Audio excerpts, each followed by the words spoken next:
Taking pride in a postcode tribe, everybody's head is at stake. Days spent fried in a repeat vibe in the city that's never awake.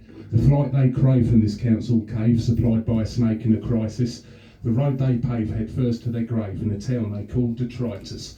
Angels take the slip road down to the red light zone. Real names are never disclosed where these seeds are sown. Jack the Ripper's stomping ground in the shadows behind the church. God's watchful eyes looking round from his hallowed perch. Come round the back just a couple of pound for a dose of hepatitis on a multi-purpose burial mound in a town they call detritus. Thank you.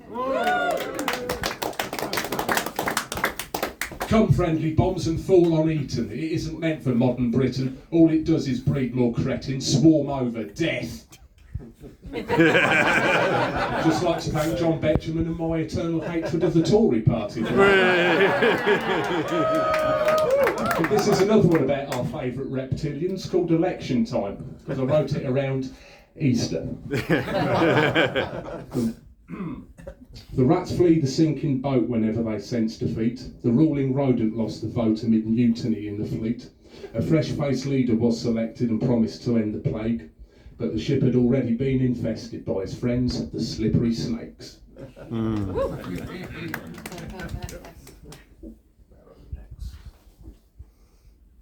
Right, let's lighten the atmosphere a bit. Who here lives in a house share?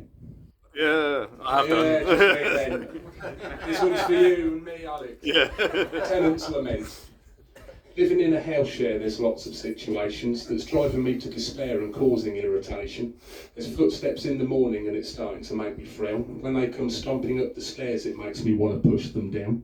The walls are Rizzler thin and the decor's pretty scant. You can hear every bed spring ping to every stroke of every wank. The hot taps are running cold, the neighbours are on parole, and the mice in the walls are claiming money on the dole. There's roaches in the ashtray and the hallway is full of smells. The colour scheme is battleship grey and there's knackered ornaments on the shelves. There's bats in the pantry and as a last resort, the resident rats have hung themselves all along the front of the porch. The sofa's got a puncture and every fuse is blown, and in the yard there's white goods arranged like garden gnomes. The fella up the corridor is always having a dig, because there's enough pubes in the shower to make a fucking wig. I'm starting to detect the guy that smells of wheat could be the prime suspect in the case of my missing mac and cheese. I try and avoid the landlord and never look him in the eye. I swear he was born on a psycho ward with his serial killer vibe. He's got his granny in the attic and grandad in the cellar. He got Fred West in to bury the old fella. I knew living here wouldn't be like the Ritz, but someone's in the bog again and it's getting on me tits. The skinhead downstairs is always having a moan. It's more than flesh and blood can bear. I just wish I lived alone.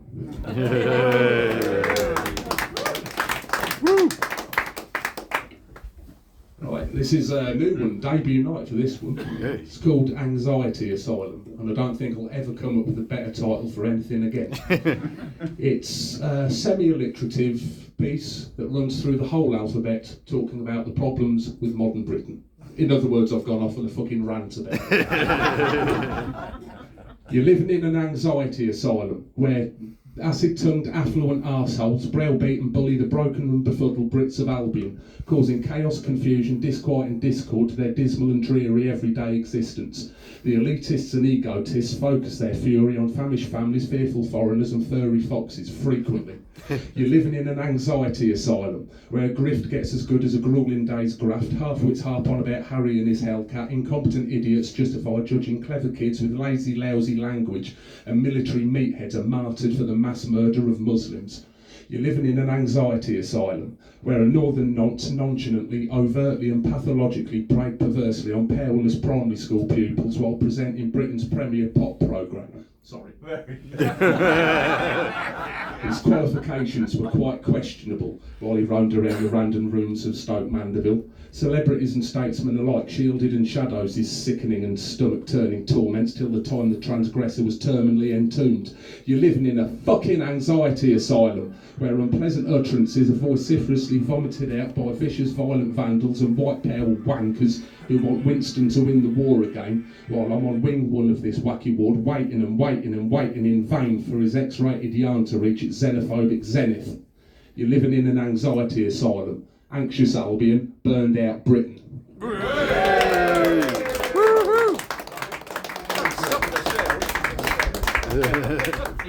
got a problem. Shield in his fees.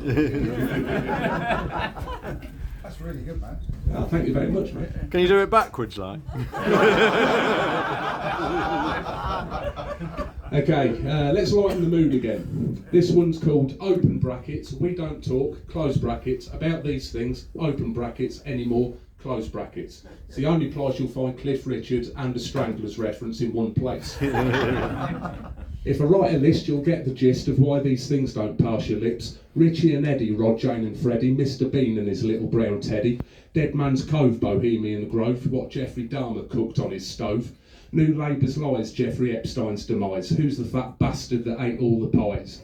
Barry Fry. Street sweepers, brothel creepers, whatever happened to sporting streakers, gangsters, moles, inflatable dolls, just who the gunman was on the grassy knoll, Tom Cruise's real height, what the Nazis got right, why Mummy's room was going bump in the night, a band called Wheatus, the metaphor called Jesus, what kind of women came here from Venus? Does the Pope get erect? What David Icke got correct? How the fuck Donald Trump became president-elect? Slugs and snails, the Holy Grail, fascists founded the Daily Mail. Perry Mason, Larry Grayson, a world that's ran by the Freemasons. Coats made from minks, Chuck Berry's kinks, just why that vicar was seen with a twink. Martin Clunes, Michael Elphick in Boom, did we really go and put a man on the moon? Josh Hartnett, Alf Garner, everybody calling their hairdo a Barnett, Les Kellett, Kenny Everett, everyone wearing a Naff brand jacket, Sid Barrett, Jasper Carrot, Monty Python and the long dead parrot, a German called Fritz, Kate Middleton's tits, Gary Glitter's greatest hits, a film called Willow, The Way to Amarillo, and the crusty socks that live under my pillow. Thank you.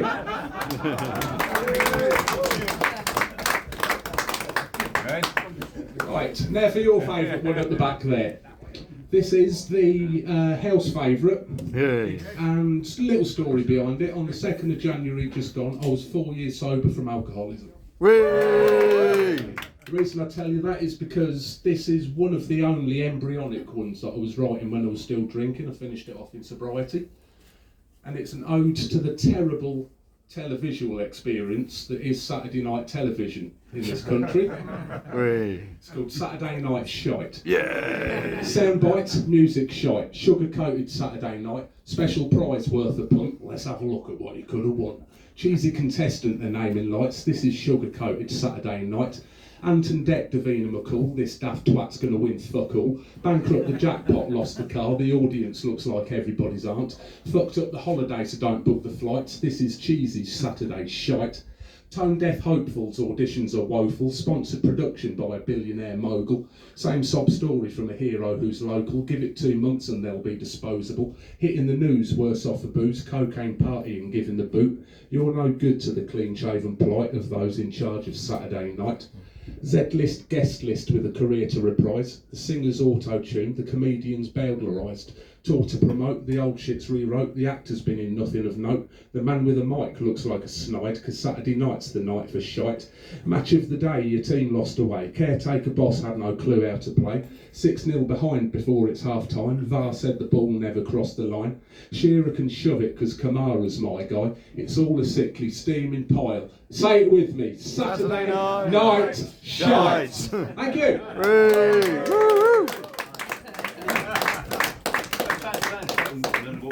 Okay, right, last one. This one, as soon as Alex asked me if I could do the gig, I said yes, thank you very much. And then the next thing that came to mind was the first sentence of this poem. It's called A Good Day Starts With. A good day starts with anger. It'll light a fire in your gut. It gives a voice to people who are supposed to keep their mouths shut. It can turn a chess match into shades of grey, bring a game changer into play, send a message written in the feathers of a dove and bring people together in the ecstasy of love. What's legal ain't always right, because a good day starts with anger, but it won't get better overnight. A good day starts with discontent. It'll make you throw some rocks, smash the windows of Parliament and stick the bastards in the stocks. It'll make your oppressor fall down and confess, turn the guillotine's blade into a lover's caress. It'll put all of hell into an ice age and release every free bird out of its cage. Fly for the horizon where tomorrow shines bright, because a good day starts with discontent, but it won't get better overnight. A good day starts with attitude. It'll make you clench your fist, grow a spine like a rod of iron and entice you to resist. It can plant fresh seeds in fertile soil, make a king cobra turn and recoil, emancipate a slave from his everyday grave and turn a zero into the hero he craves. The end game is freedom and the finish line is in sight, because a good day starts with attitude, but it can't get better overnight. A good day starts in darkness, it'll make you search for the light. Be the spark that ignites the flame and illuminate the night. You can make Goliath break down and cry, look a dictator dead in the eye, make the towers of Babylon crumble and make a megalomaniac stay humble. Turn and face the bright sunbeams, because a good day starts in darkness, but it doesn't have to remain a dream. Thank you. Thank you.